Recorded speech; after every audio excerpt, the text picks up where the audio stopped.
On February 2012, Shane Kauskin, a famous poet and the author of To This Day, made a speech about how he got to this idea of stopping bullying and his personal story. And without further ado, Shane Kauskin, To This Day, behind the story. My mother always told me to hide my heart under my bed because if I didn't, someone would come and steal it and break it. And trust me, through personal experiences, hiding your heart under the bed is the worst place to hide it. I know this because I've been shot down so many times, I get altitude sickness just from standing up for myself. But that's what we're told, young to old. Stand up for yourself. And it's so hard to stand up for who you are if you don't know. At a young age, we're told to know who we are. And if we don't, there are millions of people waiting there just to brand you. Geek, fatty, idiots, and the names go on at a young age. At the age of 6 to 8. And then you have those teachers, those optimistic teachers who will still come up to you and say, what do you want to be when you grow up? And I hated this question because it presupposes that we can't be who we already are. Kids. But still, nonetheless, career day, what do I want to be? Mother's this, father's this. All we learned through preschool to first grade. My mom used this, my dad used this, I want to be this. And finally, at the age of 8, I decided I wanted to be a marine biologist. At the age of 9, I saw the movie Jaws and thought, no thank you. At the age of 10, I was told that my parents left me because they hated me. At the age of 11, I wanted to be left alone. At the age of 12, I wanted to die. And at the age of 13, I wanted to kill a kid. At the age of 14, I was sat down with my foster parents, my vice principal, my guidance counselors, my teachers, and finally asked that dumb question again. So what do you really want to be when you grow up? And I took it seriously, and I thought about everything I thought, and I just thought. I thought for hours, for days, and I finally came up with my response. The response that was truly inside me. I want to be a writer. And they stared at me. They looked this way, they looked that way, they tried zooming in, seeing where that smile was, and then I started laughing. And I was looking over my shoulder, wondering, where's the joke? I don't get it. And they said something that I will never forget. Be realistic. And I took a step back. These people were asking me what I wanted to be and telling me, be realistic. But then I thought, they're teachers, they know what to do. So I sat down and I thought again, and again, and again, and again.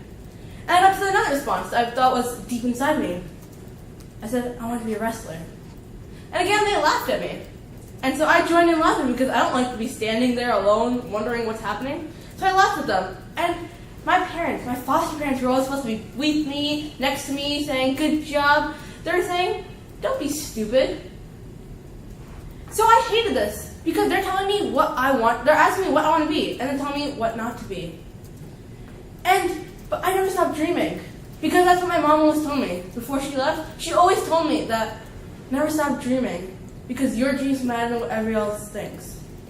And from age 15 to 18, I became what I hated the most, a bully. When I was little, I traded in homework just for friendship passes and gave them this little purple slip, a little late slip when they never showed up. And this one kid, 6th grade, this one kid who would always come up to me and call me Yogi, point at my stomach and say, too many picnic baskets, and a plan, born out of frustration and dire need to stand up for myself. I did one thing that I could never forget. I remember science homework. It was a major homework that cost about 40% of my grade. And the kid asked me for the answers. And so, sure, I said, okay.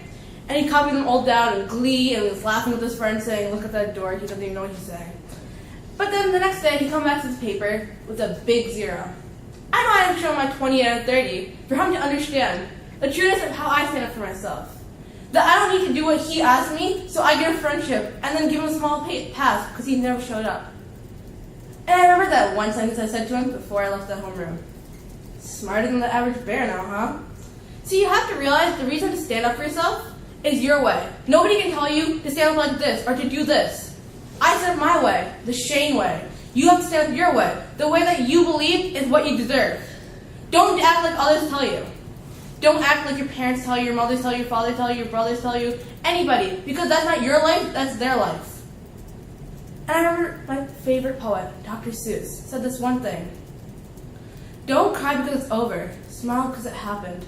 Don't think about what happened yesterday or what's going to happen tomorrow. Think about what's happening right now. This foot that I'm about to put down, think about what that is.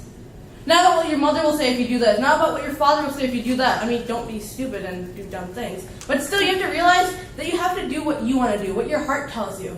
Not what your mind tells you, not what your mom tells you, not what others tell you. Because your life is here for yourself. Live in the present, not the past and not the future. Thank you. Good.